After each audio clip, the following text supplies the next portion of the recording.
Squelch Sappers, Episode 1. The mission begins. Squelch sappers, blue is blue and red is red. Squelch sappers, one looks out and one looks in. Squelch sappers, always doing missions in. Squelch sappers, patching up the seams, tucking in the corners of our broken dreams. When the colors clash and the clock runs dry, we'll be there to fix the hole in the sky. Fix the hole in the sky. Squelch sappers. Lads, this may seem like an absurd posting, pushing buttons in a town full of animal folk. I know. Can't count how many postings I've had like that. I have come personally to assure you that this is not some busy work flyaway. This is foundational to operations that are even above my head. Mission critical. More than that, actual lives are hanging on this daft scissor dilemma. Daft, yes, but you know better than I do by now. That is the playbook of the semantic sorcerer. Regardless of whatever we may think of the matter, the Conceptites are moving on Staticton, so we will have a presence there. Outguard 6 and 7 are standing by. Godspeed, boys.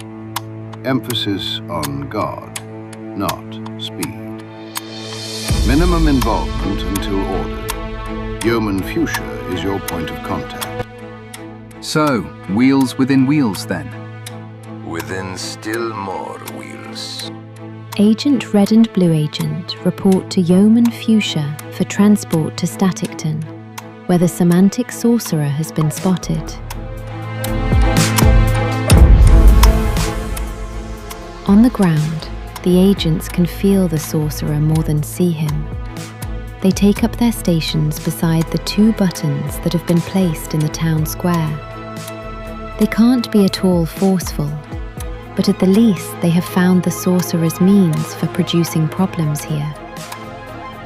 In Staticton Court, a debate begins that will split the realm, though no fissures can be seen yet. The question has been called before the Statons. Does the court press red, or does the court press blue? The case of red will be examined by the Venerable Staton Ham. The esteemed Staton Bon shall present the case for blue. Should it please the court, we shall proceed. It pleases us. King Lion has ruled for many long and good years. Little can he guess that those years have already closed. Blue Agent and Agent Red size up the problem, each in their own way, as they always do. Red is point this mission, and so Blue defers to him. What do you think? This is simple.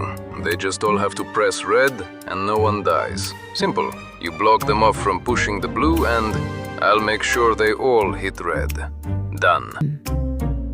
Blue, of course, is uneasy with the idea of letting everyone who chooses to push blue suddenly be gone. Won't it make more sense to get a critical mass to press blue? I'm lead this up, and our orders are to minimize casualties. No blue, no dead. What power this sorcerer must have. In the square in front of them, the scrying pillars shimmer into vision. The whole town can see the court proceedings through several dozen of such pillars. Everyone in Staticton is as well informed of court as any lord, lady, or official. The donkey listens to the debate intensely. Clearly, we must advise the populace to press red. Pushing blue is as good as death. What's obvious is that the only moral choice is to press blue, and someone is going to take that choice. And having an impulsive nature, he soon finds himself making a decision that will determine the rest of his life, however long that may now be. If you just press red, you and everyone will be fine. The only right button to press is blue. I'm helping save everyone's life. Now everyone who chooses red will be killing this jackass. The button dilemma, as people call it, spreads quickly through all of the boroughs of Staticton. Nowhere does the seed of it find roots more virulently than in Foxborough, where Staticton's most active market responds to it like a hurricane made of bees' nests. One moment, prices on eggs and cheese fly to the sky because, what will become of the cows and the chickens? They don't see colour.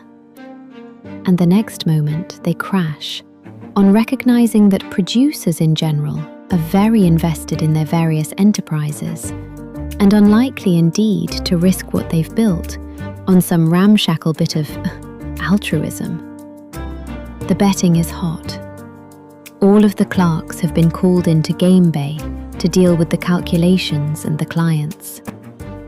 Frustrated by their narrow rules of engagement, Blue at least takes the opportunity to vent over the foolhardy donkey's decision. You just set yourself up to die.